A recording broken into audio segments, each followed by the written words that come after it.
Coronavirus, la pandemia. ¿Cuáles son los síntomas? ¿Cómo se transmite? ¿Qué puedo hacer para protegerme y prevenir la propagación de la enfermedad? Nuevo padecimiento que ha encendido las alarmas de los sistemas de salud. Coronavirus, la pandemia.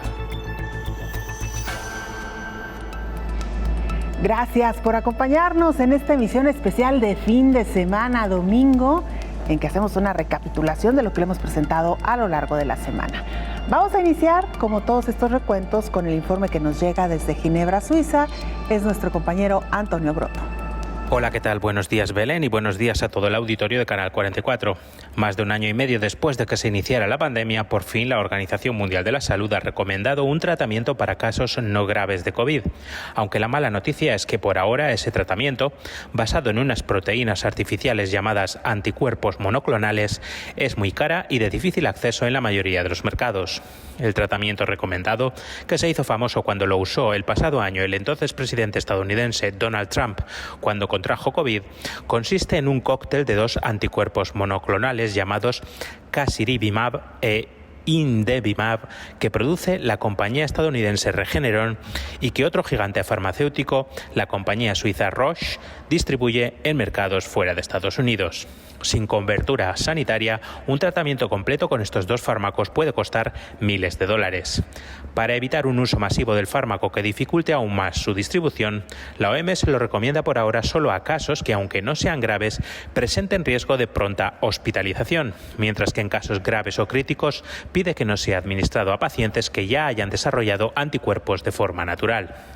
El cóctel con anticuerpos monoclonales se une a los otros dos tratamientos por ahora sancionados por la OMS contra la COVID, en esos casos solo para pacientes que estén en estado grave o crítico.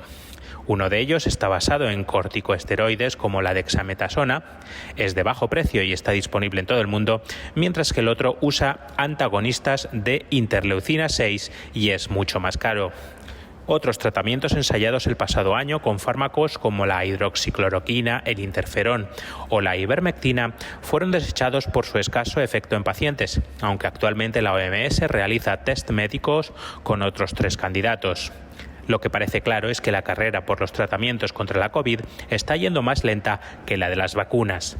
Tras la inclusión de los anticuerpos monoclonales, la OMS y Médicos Sin Fronteras pidió en sendos comunicados a la empresa fabricante y a los gobiernos que hagan esfuerzos para bajar su precio y aumentar su acceso en todos los mercados, especialmente en países de ingresos medios y bajos. Los anticuerpos monoclonales son proteínas artificiales que también se han usado en tratamientos contra determinados tipos de cáncer, aunque Médicos Sin Fronteras denuncia que intentos de compañías por crear versiones similares de estos productos se han encontrado a menudo con barreras regulatorias por posible violación de patentes.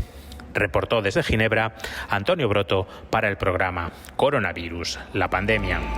Esta semana, y luego del descenso en el número de casos de COVID-19 y también en el número de muertes, hicimos una revisión de las medidas que se han instaurado a lo largo de esta pandemia. ¿Cuáles han funcionado? ¿Cuáles hoy por hoy han sido desechadas porque se comprobó que no eran eficaces? Una de ellas son los tapetes sanitizantes. Conforme evoluciona la pandemia por la COVID, los organismos internacionales van adecuando las medidas para atacar al nuevo coronavirus. Por ejemplo, los especialistas advierten que los tapetes o las jergas saturadas con cloro o algún otro líquido antiséptico ya no son recomendados, ya que no existe la probabilidad de que la COVID se propague por medio de los zapatos. Incluso, advierten que pueden ocasionar accidentes al provocar caídas por lo resbaloso de esta superficie. En cuanto a los supuestos túneles sanitizantes, la Secretaría de Salud del Gobierno mexicano señaló que no existe evidencia de la efectividad del uso de arcos y túneles de desinfección que cuentan con un sistema de aspersores para rociar un desinfectante en aerosol sobre las personas. Tampoco es práctico rociar con desinfectante las bolsas del mandado u otros objetos traídos del exterior, ya que la probabilidad de contagio por contacto de superficie es baja.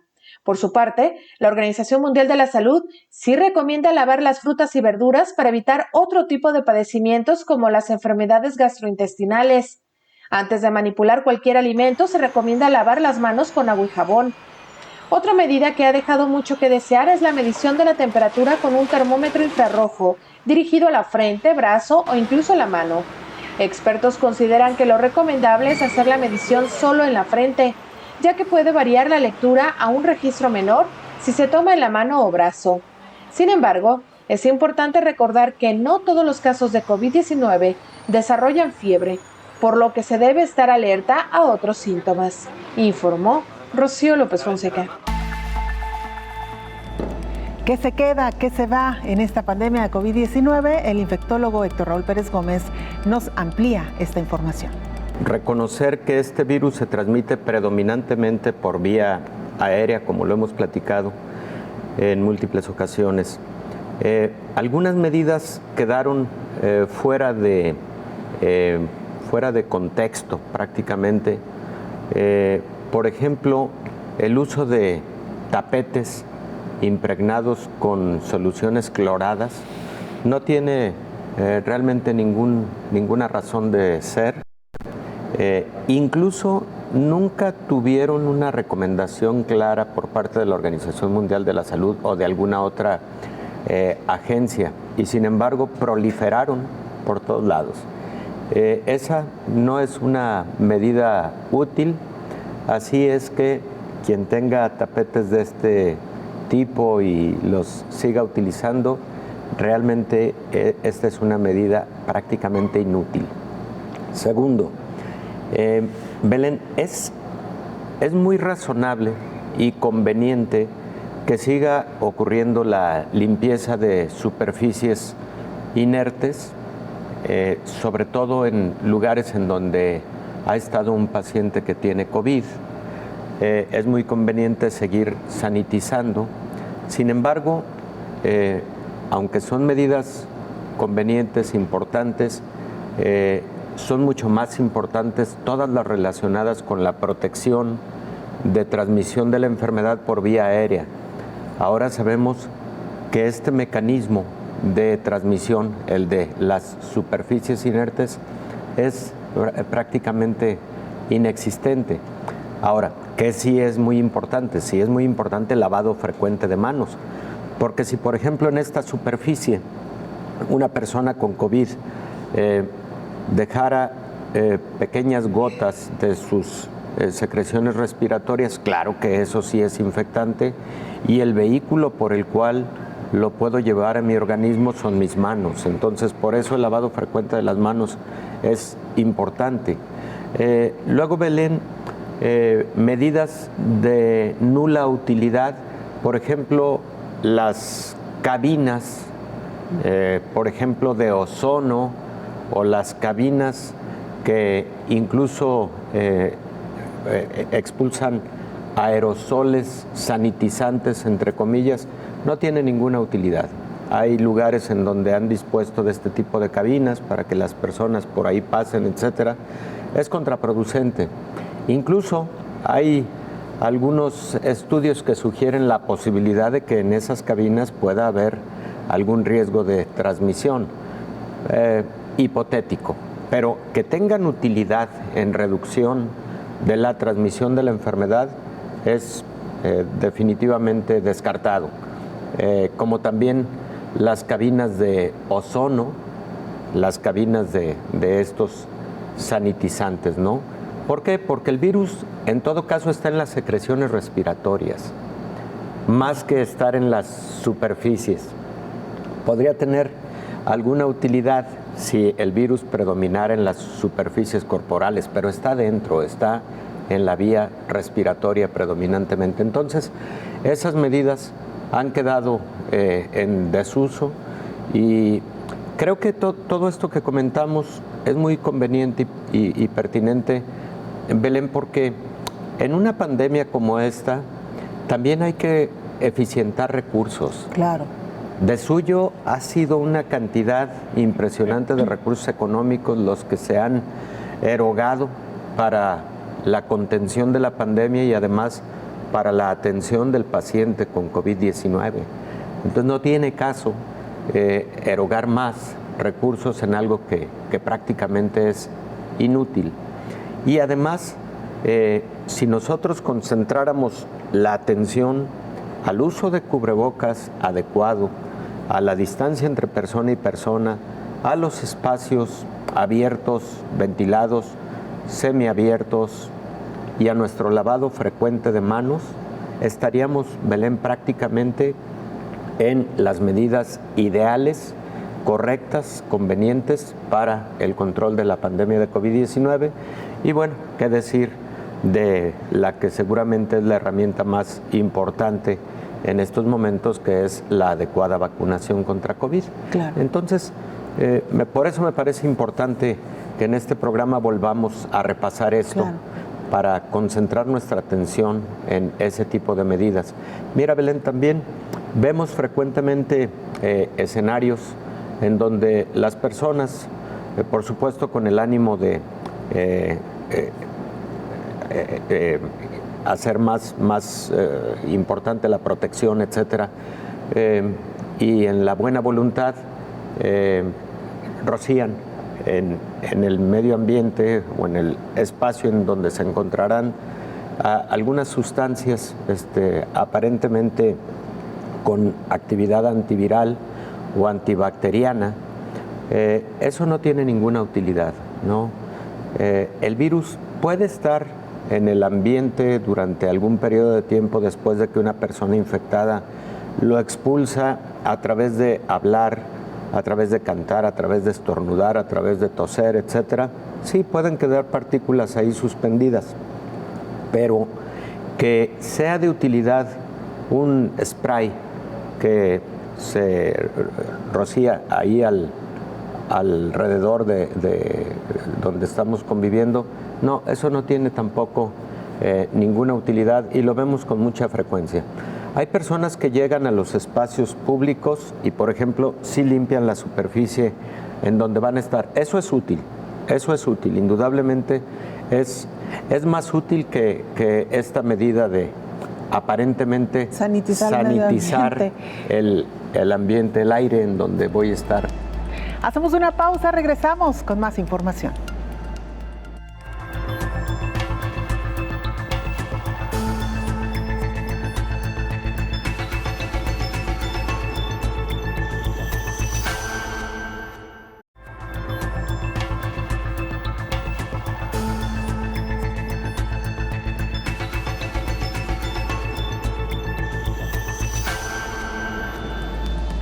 Estamos de regreso en este programa especial de fin de semana, @Canal 44 TV, nuestra cuenta en Twitter y Facebook. Nos pueden mandar mensajes también a través de WhatsApp al 33 22 42 06 90. El plasma convaleciente, otro de los tratamientos que ha sido intermitente a lo largo de esta pandemia.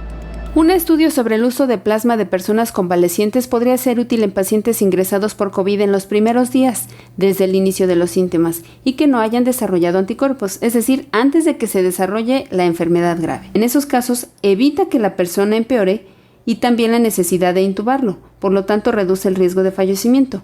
En concreto, este tratamiento reduce en más de 50% la necesidad de ventilación mecánica o fallecimiento. 8.4% de pacientes del grupo plasma en las categorías de gravedad antes mencionada frente a un 17% en el grupo de control a los 28 días. Esta mejora se inicia ya a los 14 días, el 11.7% en el grupo de tratamiento frente al 16.4% del grupo sin plasma. El estudio a cargo del Hospital Universitario Puerta de Hierro de Majadahonda en Madrid y financiada con el Fondo COVID del Instituto de Salud Carlos III. Los resultados, que acaban de ser publicados en la revista internacional Journal of Clinical Investigation, surgen de un ensayo clínico en el que han participado 350 pacientes de 27 hospitales españoles.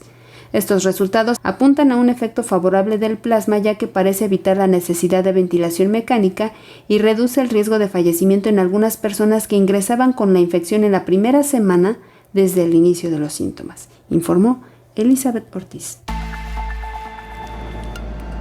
El infectólogo Héctor Raúl Pérez Gómez enumera los tipos de medicamentos que siguen su rumbo para la atención de pacientes graves con COVID-19 y de aquellos que se quedaron en el camino al no demostrar efectividad. A lo largo de los meses se fueron quedando en el camino medicamentos que al principio parecían promisorios contra COVID o contra la respuesta inflamatoria generada en el COVID, y muchos de ellos quedaron en el camino porque finalmente no demostraron un gran beneficio comparativamente, por ejemplo, con placebo en los estudios clínicos que fueron ya muy bien diseñados, bien controlados, metodológicamente bien organizados. En ese sentido, Belén, los fármacos que terminaron por no funcionar relevantes fueron hidroxicloroquina, fue la combinación de hidroxicloroquina con acitromicina, que también se utilizaron de manera conjunta. Hubo mucho énfasis e ímpetu con la posibilidad de que ivermectina tuviera utilidad, se quedó en el camino también. Y lo que sí prevaleció, Belén, como medicamentos de gran utilidad en pacientes con COVID, particularmente aquellos con una evolución hacia la gravedad, pero preferentemente en etapas en donde todavía el paciente no llegara a la necesidad de ventilación mecánica asistida, fueron los corticosteroides como dexametasona, metilprednisolona, hidrocortisona, corticosteroides, y también inhibidores de citocinas proinflamatorias, sobre todo un inhibidor de una citocina llamada interleucina 6, conocido como tocilizumab, y un inhibidor muy interesante de una citoquina proinflamatoria, digamos de segunda generación, conocida como JAK. Estos inhibidores de JAK, uno de ellos baricitinib, también es un medicamento antiinflamatorio muy promisorio en los pacientes que están empezando a tener evolución hacia la gravedad y en donde con exámenes de laboratorio podemos identificar que existe una respuesta inflamatoria muy importante. Yo creo, Belén,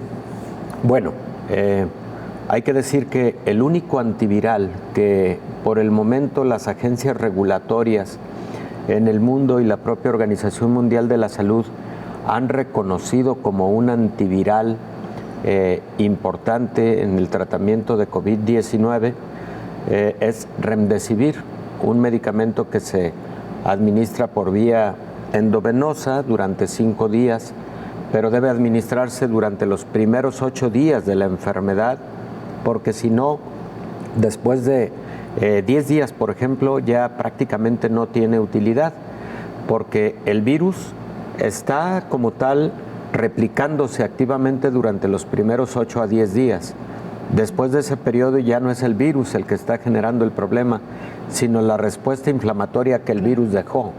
Entonces ahí, en esa segunda etapa, los que funcionan son los antiinflamatorios. A ver, ahora en el paciente que está teniendo evolución hacia la gravedad y en donde evidenciamos que existe mucha respuesta inflamatoria a través de exámenes de laboratorio y el paciente está dentro de los primeros 10 días de la enfermedad, una muy buena combinación es Remdesivir con un inhibidor de la respuesta inflamatoria, inhibidor de citoquinas como tocilizumab.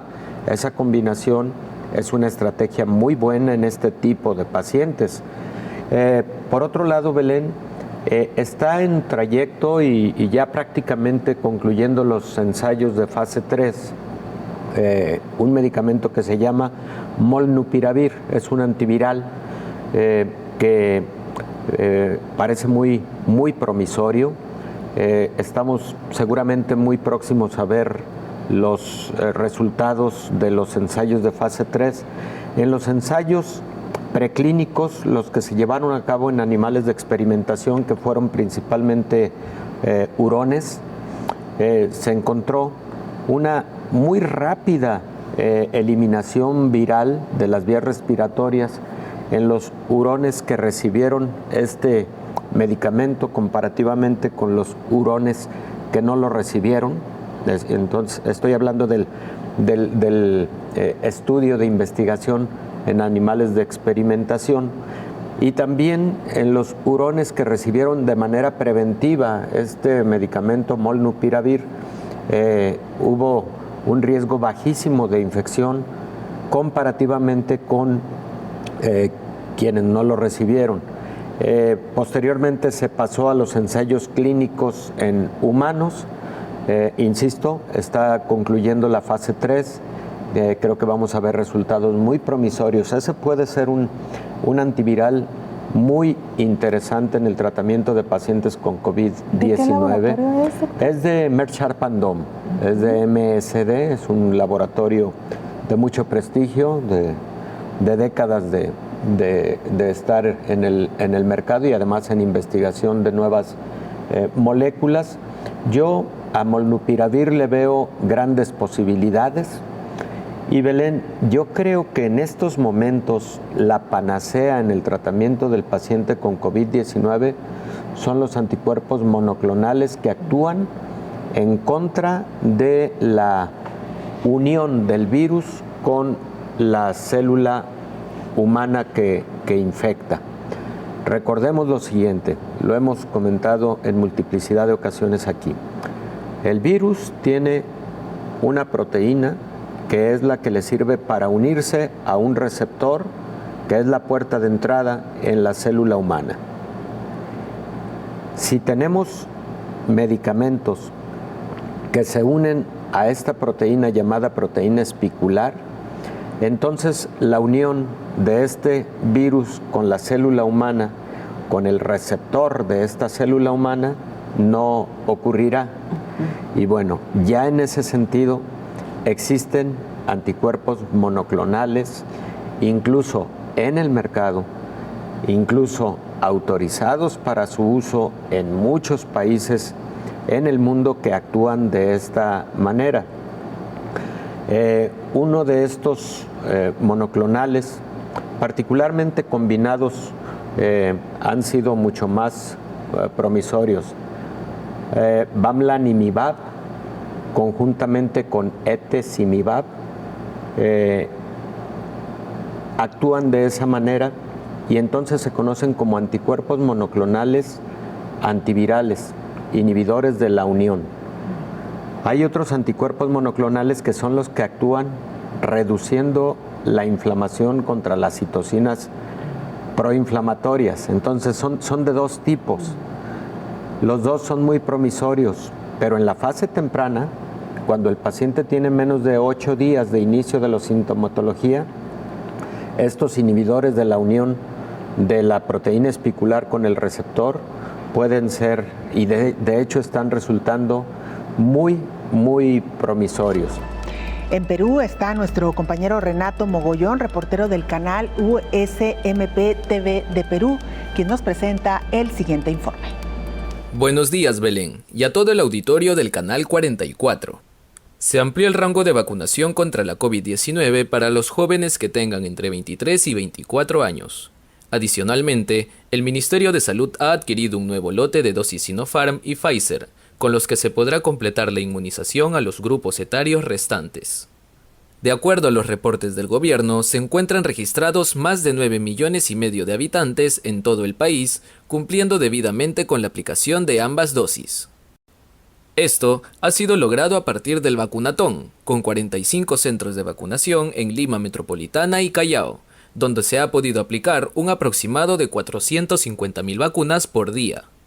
En esta última edición, el viceministro de Salud Pública, Gustavo Rosell, comunicó que durante la semana se logró vacunar a más de 2 millones de peruanos, marcando un nuevo récord en la campaña de inmunización contra la COVID-19. Este último logro ha sido alcanzado, pues uno de los incentivos a recibir la inoculación fueron los concursos realizados en los centros vacunatorios. Allí los mayores de 27 años que acudieron con disfraz o pijama entraron al concurso organizado por MINSA, donde podían hacerse acreedores de reconocimientos como merchandising, una canasta de víveres y productos de primera necesidad, además de gift cards y tablets. Por otro lado, se ha registrado un cambio de los centros de vacunación a raíz del gran interés de los peruanos por recibir la inmunización. Como resultado, muchos ciudadanos limeños optaron por viajar a Ica, principalmente a la provincia de Chincha, para comenzar a recibir las dosis de las vacunas. Según los reportes de la Direza de Ica, en una semana se han registrado más de 100 casos diarios de ciudadanos domiciliados en Lima en varios de sus centros vacunatorios. Luego del progresivo avance de la vacunación en el Perú, muchas dudas surgieron en cuanto al ingreso de los ciudadanos al país. Para ellos, el MINSA solicita a los migrantes contar una prueba molecular negativa y no mayor a 72 horas. Además, aclaró que la exigencia de una cartilla de vacunación sería solo obligatoria para ciudadanos peruanos o extranjeros que provienen de países con más del 70% de población inmunizada. Sin embargo, no incluirá a menores de 12 años. La regla entrará en vigencia a partir del 20 de septiembre. Estos son muchos de los esfuerzos realizados por las entidades de salud y el gobierno peruano para poder enfrentar la pandemia. Uno de ellos es el cambio en el toque de queda en Lima y Callao, el cual dispone que el horario de inmovilización inicia a la 1 de la madrugada y termina a las 4 de la mañana. Adicionalmente, Lima y Callao no tiene restricción de autos particulares los domingos y tampoco prohíbe el transporte interprovincial. Este último se dispone que no hay provincia en nivel de alerta extremo o muy alto. Reportó desde Lima, Perú, Diego Renato Mogollón para el programa Coronavirus La Pandemia. Vamos a la siguiente pausa, regresamos, todavía hay mucho para compartir con usted.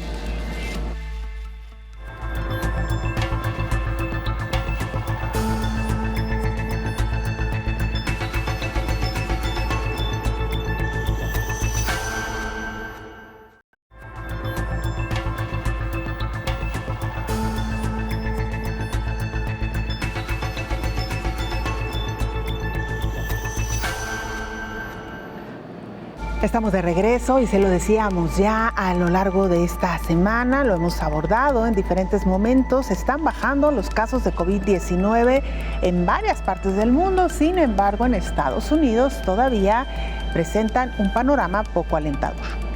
El último reporte semanal de la Organización Mundial de la Salud indica que el número de casos y muertes provocadas por la COVID-19 continúa a la baja, con más de 3.6 millones de casos y poco menos de 60,000 muertes notificadas entre el 13 y el 19 de septiembre. La cifra acumulada hasta ahora a nivel global asciende a poco menos de 228 millones de casos. El mayor número de infecciones nuevas se notificó en los Estados Unidos, con más de 1 millón de infecciones, una cifra que sigue la tendencia de la semana anterior. India reportó una baja de 15%, mientras que Reino Unido registró 21% menos. En términos de mortalidad por COVID-19, se notificaron casi 60,000 muertes en todo el mundo la semana pasada, una disminución del 7% respecto a la anterior. En muertes, Estados Unidos también registró el mayor número de defunciones, con 12,896, es un repunte de 2%. Mientras tanto, el reporte de las variantes al 21 de este mes es el siguiente. La variante alfa tiene presencia en 193 países, mientras que la beta está en 142. La gamma está esparcida en 96 países, mientras que Delta está en 185 países, informó Elizabeth Ortiz. ¿Será COVID-19 una enfermedad estacional a partir del próximo invierno? Esto es lo que opina el infectólogo Héctor Raúl Pérez Gómez. La antesala de la conversión de esta, que es ahora una enfermedad pandémica, a convertirse en una enfermedad estacional. Efectivamente, hay diversos estudios que así lo sugieren, y tú y yo lo platicábamos desde hace aproximadamente un mes, porque comentaba que existen algunos indicadores que pueden orientar a ese rumbo, como el hecho de que la vacunación ha avanzado, si bien no de forma equitativa en todos los países, en todas las regiones, pero ahora cerca de 5,000 millones de dosis han sido aplicadas, y aunque la mayor parte de las vacunas deben ser de doble aplicación o de doble dosis, lo cual entonces significa que probablemente sean alrededor de 3,000 millones de personas en el mundo las que han recibido un esquema completo. Eso es un avance importante, es un avance interesante. No es todavía siquiera el 50% de la población mundial, pero ojalá y el ritmo se incremente en los próximos meses para alcanzar el objetivo de que por lo menos el 80% de la población mundial pudiera tener ya un esquema completo de vacunación. Luego, existen muchos estudios de seroprevalencia o encuesta serológica en donde se miden anticuerpos a una determinada población que no ha tenido evidencia de la enfermedad y que tampoco haya tenido el antecedente de vacunación, para identificar qué porcentaje de personas podrían haberse infectado con el virus SARS-CoV-2, hubieran desarrollado inmunidad y sin que hubiera existido la enfermedad clínica, es decir, en la forma asintomática. Y muchos de estos estudios ya han demostrado hasta un 25% de seropositividad en población general, 25% de ley.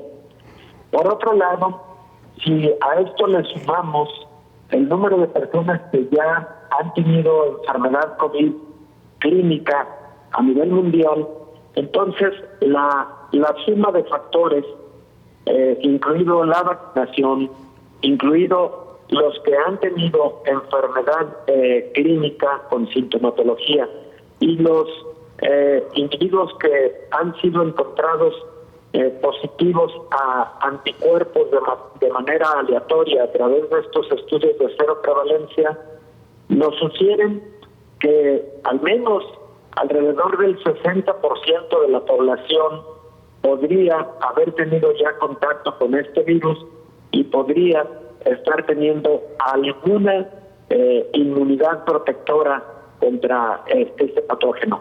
Esto entonces hipotéticamente nos orienta a la posibilidad de que esta caída en la tercera ola de la que tú hablas y que efectivamente es una tendencia mundial en este momento, podría significar una luz de esperanza que aunque pudiera volver a ocurrir alguna ola o algunas olas seguramente de esta enfermedad, ya no fueron de la misma intensidad de las que hemos visto en las tres primeras olas, la ocurrida a mediados del 2020, la ocurrida a finales del 2020, inicios del 2021, y la que en este momento pareciera estar en franco descenso. En eso es lo que desde mi punto de vista visualiza efectivamente la posibilidad de estar en la antesala de la conversión de una enfermedad pandémica hacia una enfermedad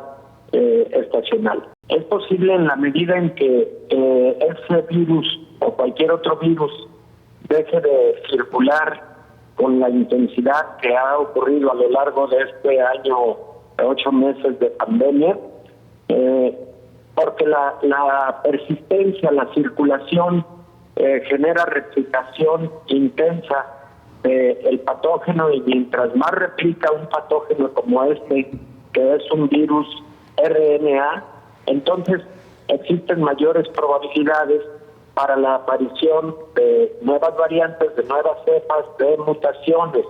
Entonces, si a través de todos los mecanismos que acabamos de comentar, incluyendo la vacunación, etcétera, logramos menor circulación de este virus, podríamos tener entonces un patógeno efectivamente estacional que posiblemente pudiera tener menos virulencia y menos capacidad de transmisión.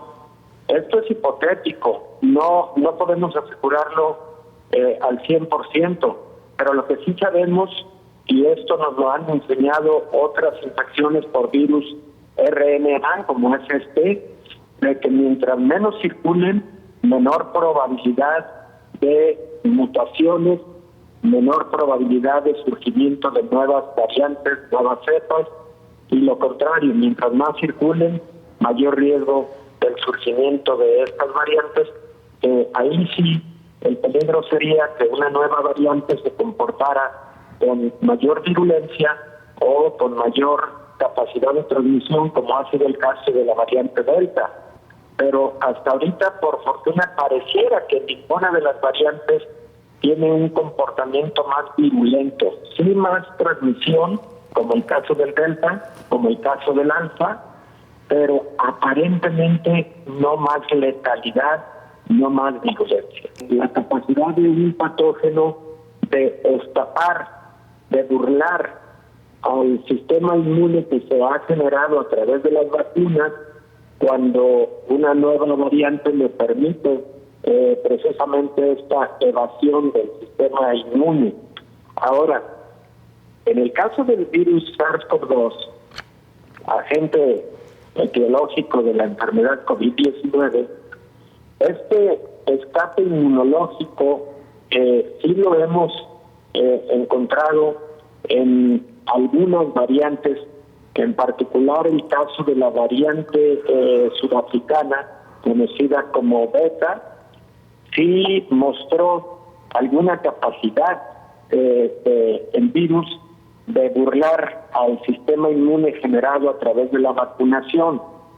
Por fortuna no con gran intensidad, no con la intensidad que pudiera llevar a un descontrol total, aún a pesar de tener a una determinada población vacunada.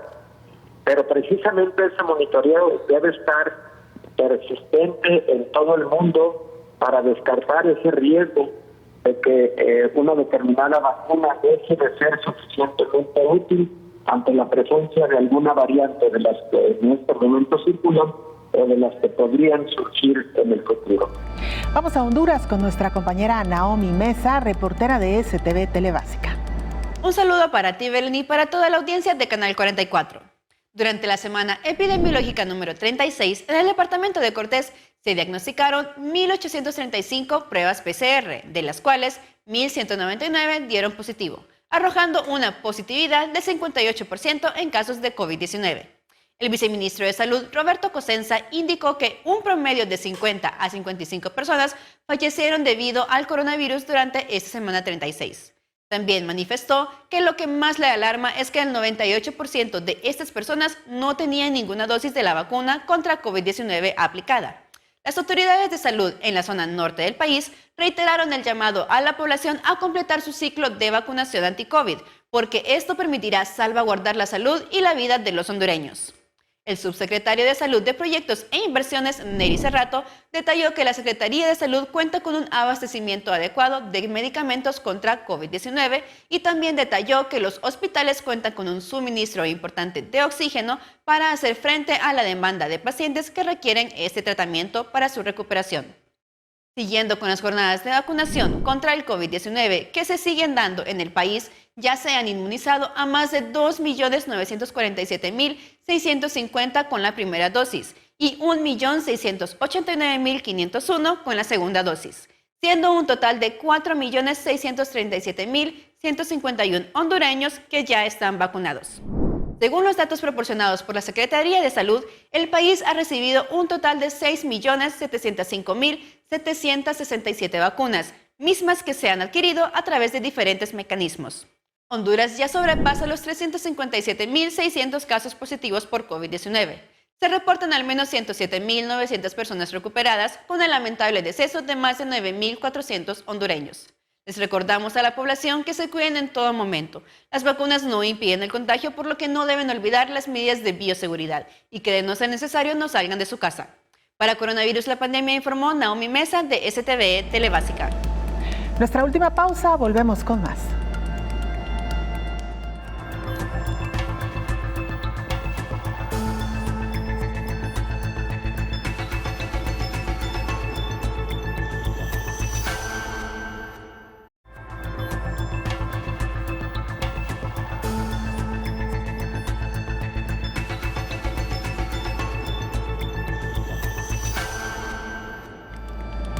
Estamos de regreso en este programa especial y mire, a casi 2 años de la llegada de esta pandemia de COVID-19, varios países van levantando poco a poco las restricciones. El SARS-CoV-2 ha afectado al mundo entero en todas las áreas, desde la salud, economía, sociedad, en todos los ámbitos de la vida humana.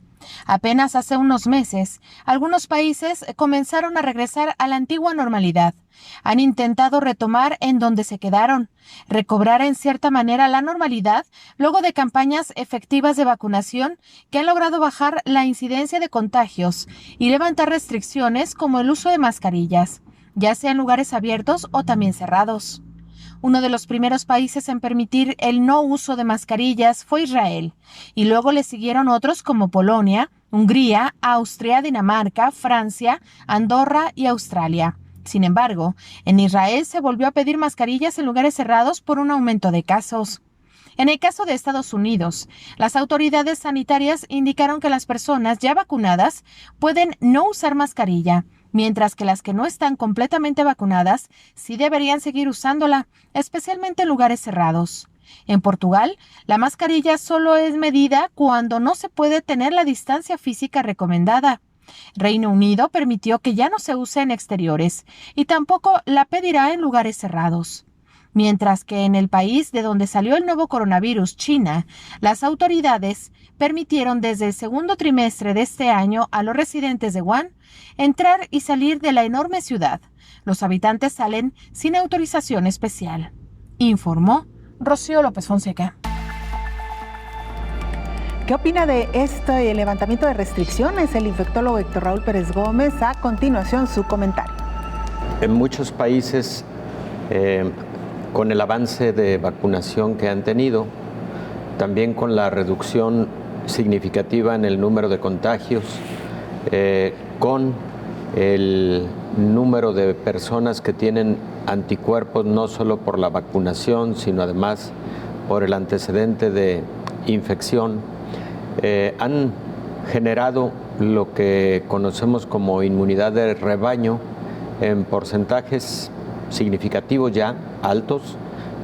Algunos países y algunas regiones, gracias a esa vacunación y a los casos de COVID que han tenido, han llegado a tener hasta 70% de personas con anticuerpos, que son anticuerpos que sí generan protección y que por ende les han permitido pues tener estas, digamos, más libertades en cuanto a la convivencia social o por lo menos las actividades económicas, comerciales, educativas, etcétera, más elementales, ¿no? Y como tú bien lo dices, casi un retorno a la normalidad antigua. ¿Te acuerdas que mucho hemos hablado de la nueva normalidad?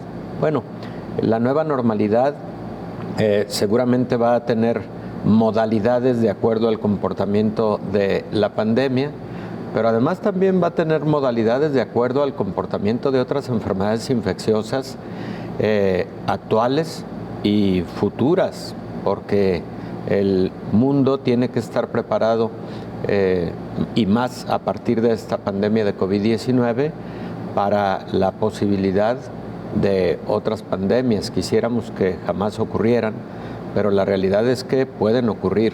La realidad es que existen condiciones para que puedan ocurrir. En muchos de estos países mantienen mucha vigilancia epidemiológica, también hay que decir eso, porque también en algunos de estos países han dado marcha atrás en algunos momentos a partir de haber decidido dejar el uso de cubrebocas. Recuerda el caso de los Estados Unidos. Hace aproximadamente 6 meses, cuando Estados Unidos tenía más o menos un 65% de su población vacunada con al menos una dosis, ellos decidieron que podían, y lo hicieron, recuerdo, diferenciado en algunos estados de la Unión Americana, dejar de utilizar cubrebocas. Y muy pronto los Centros para Control de Enfermedades pidieron regresar al uso de cubrebocas porque volvieron a observar incremento en el número de casos. Entonces, aquí, Belén, se entiende perfectamente la tentación y, bueno, la esperanza de que se pueda dejar el uso de cubrebocas y se pueda regresar a una convivencia como antes de la pandemia de COVID-19, con varios elementos que, como antes señalábamos, el más importante de ellos es el avance de la vacunación, la cantidad de personas que tienen inmunidad natural por enfermedad, etcétera, el número de personas con inmunidad en general en una población determinada. Sin embargo, no son los únicos factores. Hay que recordar que hay población que aún cuando debería de haberse vacunado no lo hizo. Hay que recordar que existen muchos adultos en estas condiciones. Se estima que hasta el 25% de personas que deberían haberse ya vacunado a nivel mundial no han recibido la vacuna, no han tenido COVID-19. Ellos pueden ser fuente de transmisión de la enfermedad y aunque estés vacunado te puedes enfermar de COVID-19, aunque sea en una modalidad leve o leve moderada. En vista de eso, los pasos que se dan respecto de dejar cubrebocas, etcétera, deben ser pasos muy pequeños, midiendo lo que ocurre desde el punto de vista epidemiológico antes de tomar decisiones definitivas. Entonces, lo que acabamos de escuchar es muy valioso, pero no nos extrañe que así como ha ocurrido con el caso de Estados Unidos, con el caso de Israel, con el caso de Chile, por cierto, es que pueda darse marcha atrás en algunos momentos cuando se observen incrementos en el número de contagios, que van a seguirse observando, quizás no con la misma intensidad que las olas anteriores, como ayer comentábamos, pero sí pueden seguirse observando a lo largo de los siguientes meses todavía. En la medida en que, sabiendo lo que hemos dejado de hacer y lo que debemos hacer, tengamos los elementos para poder ir un poco más allá en esa permisividad, valga la expresión, de poder realizar ciertas actividades. Además, Belén, fíjate, en la decisión que tomó Estados Unidos y que fue publicada por los Centros para Control de Enfermedades respecto de la posibilidad de quitar ya el uso de cubrebocas e incluso de tener reuniones sociales, hace 4 meses, y está publicado en los órganos de difusión de los Centros para Control de Enfermedades y Prevención. Ellos decían, es posible cuando en una reunión estén todas las personas con el antecedente de vacunación. Es posible cuando en la medida de lo posible, valga la redundancia, se pueda en un momento dado guardar una distancia razonable, espacio ventilado, etcétera. Ya en esos entornos se puede quitar el uso de cubrebocas y tener una reunión social sin ningún riesgo, sobre todo cuando todos los que acuden a una reunión de esa naturaleza se encuentren vacunados. Entonces, todos esos factores van contando y como tú bien señalas, Belén, en una familia se sabe perfectamente bien quiénes no están vacunados, se sabe perfectamente bien quiénes han sido reticentes a la vacuna, se sabe perfectamente bien quiénes, además de ser reticentes a la vacuna, no cuidan el entorno, las actividades que realizan extramuros, corriendo riesgos, etcétera. Y bueno, ahí hay que tener las medidas de prevención en cualquier momento de reunión familiar, pero además cada persona que se sabe que corre riesgos al no acatar medidas de prevención, bueno, que tenga esa responsabilidad de proteger a los demás. Claro. Hay personas que dicen, no, bueno, a todos nos va a ocurrir el COVID-19. No lo pensemos de esa manera. No, eso es un riesgo grandísimo. Claro. Pero quien de repente lo piensa de esa manera, por lo menos debe pensar en los demás. Claro. Tú mínimo debes proteger a tu entorno, porque sobre la salud de los demás lo menos que puedes tener es un respeto absoluto. Cuba registra un buen avance en la inmunización de su población infantil y adolescente. Vamos al siguiente reporte. Niños y adolescentes entre las edades de 2 y 18 años en Cuba reciben 2 dosis de las vacunas Soberana 02 y una adicional de Soberana Plus, fórmulas de producción nacional contra la COVID-19 que recientemente obtuvieron autorización para el uso de emergencia en población infantil por parte del Centro para el Control Estatal de Medicamentos, Equipos y Dispositivos Médicos. La escuela secundaria Felipe Poey es uno de los cientos de centros educacionales convertidos en vacunatorios contra la COVID-19 en todo el país, donde acuden los infantes y adolescentes acompañados de sus padres o tutores, mientras que los maestros fungen como voluntarios o personal de apoyo durante el proceso de vacunación. La COVID es mala y los niños están aquí para vacunarse, porque la vacuna es buena. Hasta ahora todas las vacunas cubanas han ido funcionando efectivamente y creo que es lo fundamental, o sea, es protegernos todos de la salud, no solo los adultos, sino también a los niños. Antes de ser vacunados, los niños y adolescentes están sujetos a chequeo de la temperatura corporal y son entrevistados, en los casos donde proceda de acuerdo al rango de edad, por un equipo de profesionales de la salud. Los niños y adolescentes convalecientes de COVID-19, así como aquellos bajo tratamiento de antibióticos y esteroides o alérgicos al timerosal, no resultan elegibles para la campaña de vacunación en curso. Es un proceso fundamental, toda la población lo estaba esperando a este momento, tanto las madres como incluso el personal de la salud. Realmente es un paso importante para el país. Es de vital importancia porque salvar la población pediátrica, los niños siempre han sido un pilar importante de la población, para nosotros es fundamental. La campaña de inmunización contra la COVID-19 en Cuba para niños y adolescentes arrancó a inicios de septiembre y concluirá a mediados de noviembre del presente año. Con información de la oficina en La Habana, Cuba, Noticias Xinhua. De esta manera nos despedimos. Gracias por habernos acompañado. Le invitamos para que nos sintonice en la siguiente emisión de Coronavirus, la pandemia. Hasta entonces.